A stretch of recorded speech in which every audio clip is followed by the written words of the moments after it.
everybody, Jamie from Virtual Ice Skating Coach, and I'm here in Hollywood, Florida with Partner Wellness. I'm gonna go over a little bit of basic skills. These are the Jackson Evos. They are an artistic roller skate.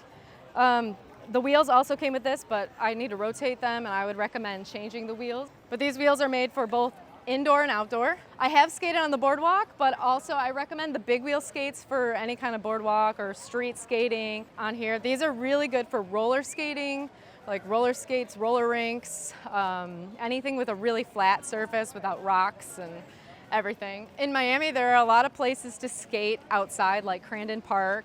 You could skate with these at Hollywood Park. And also you could put blocks on the bottom so you could do park tricks. I don't have them on them yet, but that's my next goal for my skating is learning how to do park skating on quads. So I'm gonna go over edges. I went over edges on the big wheel skates.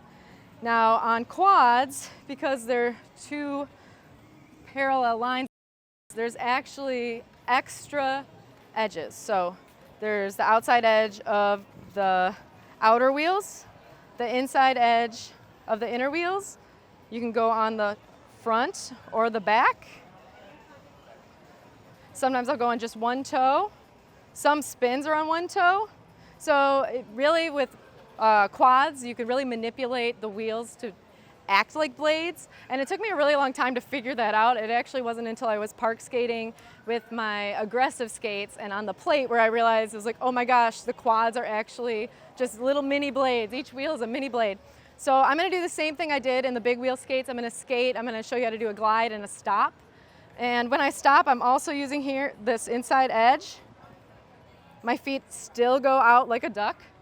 So I'm gonna skate 1, 2, feet together and glide. Stop. So I go 1, 2, glide, stop. You could also do the pizza stop. I don't really like the pizza stop. It hurts my back, but you can stop that way. Also, people will skate and spin into a stop. You can do that too. So I'm talking with them about therapeutic skating, so I thought it would be a good idea to give you guys, the audience and viewers, a little bit about my background. So I'm also an art therapist. So when I coach skating, I like to meet my clients where they're at. A lot of little kids are afraid of getting on the ice. A lot of middle schoolers are feeling less confident because they are comparing each other to their peers. And then the adults that are skating that have that like, oh my gosh, I can't do this, I'm not a kid, or they are fully aware of how hurt they can get when they fall. So I like to make sure that everybody feels safe and comfortable, and I will meet you at your level, whether that's holding your hands or skating next to you or skating in front of you, going backwards while they go forward. So I'm gonna talk a little bit about box breathing. When I get anxious, I do this not only when I'm skating, but just in general. So when you're box breathing, you're gonna hold and inhale for 4 seconds. Hold that for 4 seconds, and then exhale for 4 seconds, and hold that. And then inhale.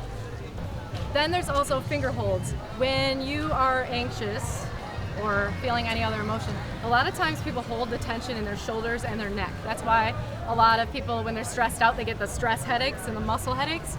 Each finger is connected to a feeling, an emotion.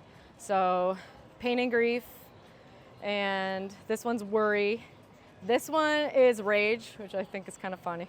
And then fear and pain. So all of the, if what you'll do is like, say you're worried, you would hold that and squeeze the tip of your finger, and then you'll breathe. I usually like to do box breathing, and I box breathe when I skate too. So you're gonna hold it in for 4, so it's, and then hold that for 4 counts, and then release for 4, and then you'll release your finger. And if you're doing it at home and following along, you'll kind of notice all the tension leaves your body, which is really cool. If you can't sleep, it's a really good way, if you're laying in bed, like you can't fall asleep, the finger holds also are really helpful for that. That's one of my art therapy things I work with clients, especially for when they can't sleep, and anxiety, it's the biggest one. For more on box breathing, be sure to go back to part 2 of this series on therapeutic skating. So when I'm box breathing, you're also working on counts of 8. So if you're skating to music, all music will have either counts of 8 or counts of 6. So I like to do the box breathing, and I'll count for 4, hold, and then release for 4, and then another breath for 4. just because I'm a figure skater and I was trained in ice dance. So I like to do each push for 2 counts, but if you want to push for 1 count, that's okay too, but just be mindful of counting, and eventually too, you'll find that your racing thoughts will kind of disappear and you'll realize you're in the present moment where you're supposed to be. So I'm going to push 1, 2, 3, 4, and I'm holding my breath.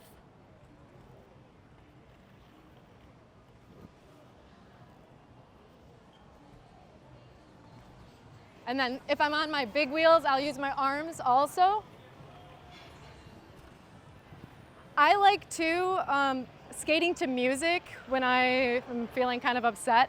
I notice that when I'm at the roller rink and I do it, I will really tune into the music and the lights and the floor, and you kind of almost like hyper focus, and you're really currently in the present moment, because anxiety, you're always worried about the future or you're worried about the past.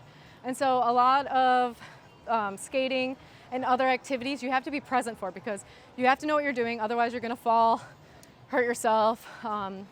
You might run into other people.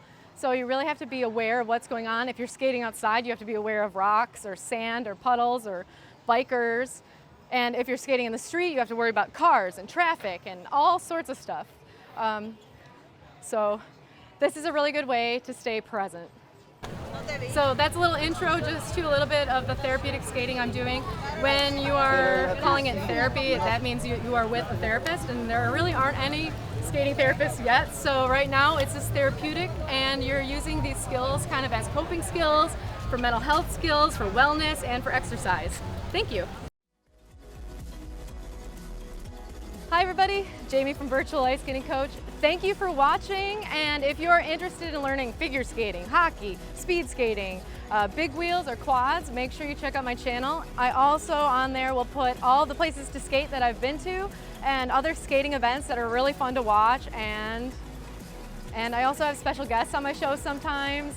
And make sure that you check out Partner Wellness. Thank you. Thank you for watching this video. If you found it helpful, please like and subscribe to Virtual Ice Skating Coach for more resources, tips, and lessons.